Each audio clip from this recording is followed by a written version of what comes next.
Lin Bai melihat kemana Qin Yichen melihat, tetapi tidak melihat apa-apa selain langit yang redup ini. Setelah beberapa pemikiran, Lin Bai mengangguk sambil berpikir. Saya melihat. Setelah berbicara, Lin Bai kembali ke perkemahan dan menyiapkan sarana untuk menyambut musuh yang belum muncul. Musuh mungkin tidak terlihat, tetapi mereka nyata, dan mereka dapat meletus kapan saja, mengganggu semua rencana Qin Yichen dan mencari keuntungan. Saat Qin Yi berdiri di kota terapung Lin, langit tampak berhenti selama beberapa menit. Seolah-olah tidak ada seorang pun di tempat ini. Jika bukan karena avatar Qin Yichen dibingkai dan jatuh, Qin Yichen tidak akan membayangkan bahwa masih ada musuh di langit ini. Di mana musuh ini bersembunyi? Dengan kegagalan ide menggaruk lidah ini, rencana Qin Yichen benar-benar terganggu. Mahkamah Agung hari ini dijaga ketat, dan sulit membayangkan betapa sulitnya untuk terlibat di dalamnya. Yang terpenting, Qin Yichen tidak yakin apa tujuan orang-orang ini. Bahkan lebih tidak jelas berapa banyak orang yang mereka miliki, dan hal-hal seperti apa yang akan muncul di depannya. Semuanya seperti teka-teki yang tak terpecahkan. Qin Yichen menghela nafas sedikit, lalu menatap langit. Tiba-tiba, sesosok muncul di garis pandang Qin Yichen, Byron yang diperintahkan untuk datang. Byron datang langsung ke sisi Qin Yichen dengan sedikit kesungguhan di wajahnya. Bukankah Anda mengatakan Anda ingin mempertahankan persahabatan yang dangkal dengan Mahkamah Agung? Mengapa Anda berkelahi di sini? Menghadapi pertanyaan Byron, Qin Yichen tersenyum ringan dan tidak mengambil hati kata-katanya. Tidak ada apa-apa. Tidak untuk melawan. Tidak mudah untuk menginginkan kuil Dewa Cahayaku untuk tidak menentang Mahkamah Agung. Selama Mahkamah Agung Anda berjanji untuk tidak melakukan apa-apa, saya sendiri tidak akan peduli tentang Anda. Qin Yichen mengerutkan mulutnya dan tidak menjawab kata-kata Byron sama sekali. Melihat reaksi Qin Yichen, Byron tiba-tiba tertawa dan menggelengkan kepalanya. Saya tahu bahwa saya tidak salah membaca Anda di awal. Anda pasti akan bertarung dengan Mahkamah Agung, dan itu akan menjadi perang. Inilah yang ingin saya lihat. Ngomong-ngomong, pagi ini, masalahmu telah diteruskan ke Bailau.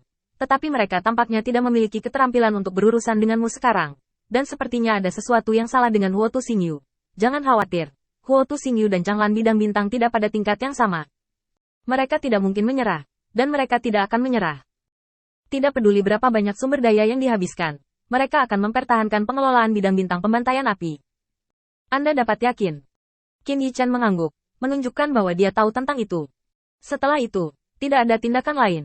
Ini terutama karena tujuan Byron. Ini sangat aneh. Qin Yichen tahu bahwa beberapa orang di dunia ini suka menonton drama, tetapi dia tidak berharap bahwa beberapa orang benar-benar akan menjual kekuatan mereka dengan imbalan pertunjukan yang bagus ini.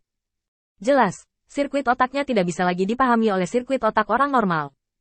Adapun apa yang dia katakan, percaya 3 poin sudah cukup. Dan 3 poin percaya masih membutuhkan 3 poin setelah verifikasi Qin Yichen. Kau tidak datang ke sini untuk menghentikanku, kan? Qin Yichen tiba-tiba melirik Byron. Dari kata-katanya, Qin Yichen dapat dengan mudah menebak bahwa dia adalah utusan yang dikirim oleh Mahkamah Agung. Byron melambaikan tangannya lagi dan lagi. Pengadilan ilahi tertinggi tidak sebodoh itu. Mengetahui bahwa sekarang Anda dan kota pemurnian Beiyun adalah satu dengan kehormatan dan aib, dan mereka juga menduga bahwa tujuan Anda adalah untuk melatih pasukan. Mereka tidak keberatan dengan masalah ini untuk saat ini, dan mereka tidak akan melancarkan serangan. Tujuan membiarkan saya datang ke sini adalah untuk membiarkan Anda menyembunyikannya dengan baik. Tidak peduli apa situasinya, Anda harus memastikan bahwa Anda berada di wilayah bintang Changlan. Qin Yichen sedikit mengangguk. Oke, aku akan mengirim seseorang kembali ke penipu. Byron terdiam oleh solusi sederhana dan kasar Qin Yichen. Makna Mahkamah Agung adalah jika Anda tidak berpartisipasi, biarkan bawahan Anda berpartisipasi. Sehingga kedua belah pihak dapat menyelamatkan muka. Sekarang Anda baik. Anda dapat langsung menggantinya. Dan Anda masih harus berpartisipasi. Tetapi Byron juga tahu bahwa dia tidak bisa membujuk Qin Yichen. Jadi dia menggelengkan kepalanya tanpa daya. Tidak apa-apa. Bagaimanapun, cobalah untuk menjaga keseimbangan di permukaan sebanyak mungkin. Ngomong-ngomong, aku juga mendapat kabar dari orang lain. Sepertinya Gotham Jin punya misi baru. Kamu harus mengatur tenaga kerja sesegera mungkin. Qin Yichen menatap kosong ke arah Byron. Aku telah dilemparkan ke kuil sepanjang waktu. Jika dia memiliki kemampuan di Gotham Jin, biarkan dia pergi ke kuil penguasa cahaya untuk menemukannya. Aku tidak akan menghentikannya mengiringnya ke kematian. Melihat penghinaan yang tertulis di wajah Qin Yichen, Byron tahu bahwa apa yang dia katakan tidak berguna, dan menggelengkan kepalanya. Lupakan saja, aku tidak terlalu sering bergosip denganmu, sekarang aku ingin kau membantuku. Qin Yichen memandang Byron dan memutar matanya. Oke. Mari kita bertukar informasi. Di kuil penguasa cahaya, setelah seharian bermeditasi, Yu Daoseng membuka matanya dan melihat matahari terbenam yang perlahan tenggelam. Benar-benar nyaman. Kerja keras selama 3.000 tahun ini lebih menakutkan daripada bencana penjara. Zhao Wuling memegang akar rumput di mulutnya dan memegang kotak makan siang di tangannya. Kenapa? Lord Light membuatmu mundur dan berkultivasi selama 3.000 tahun. Dan itu masih hukuman? Yu Daoseng mendengar suara itu, dan segera bersandar di depan Zhao Wuling, melirik makanan di kotak makan siang, dan tiba-tiba menjadi tertarik. Dan hendak mencobanya. Namun, Zhao Wuling menarik kotak makan siang itu, dan trik Yu Daoseng tidak berhasil. Bersandar dan berbaring di tanah. Dia mengangkat tangannya dan meraih matahari yang secara bertahap terbenam di cakrawala.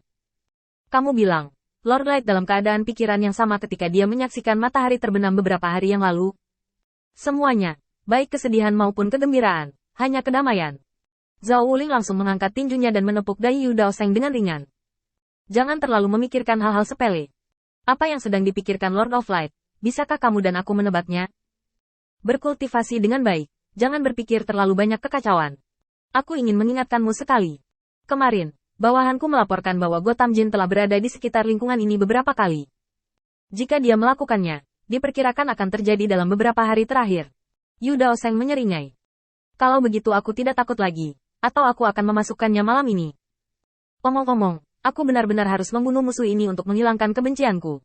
Kamu bahkan tidak memberi kami wajah apapun di kompetisi. Kami harus membayarnya kembali untuk kebencian ini. Zhao Wuling cegukan, meraih kotak makan siang yang sudah jadi di lengannya, memberi isyarat kepada Yu Daoseng, dan kemudian berjalan kembali perlahan. Terserah kamu.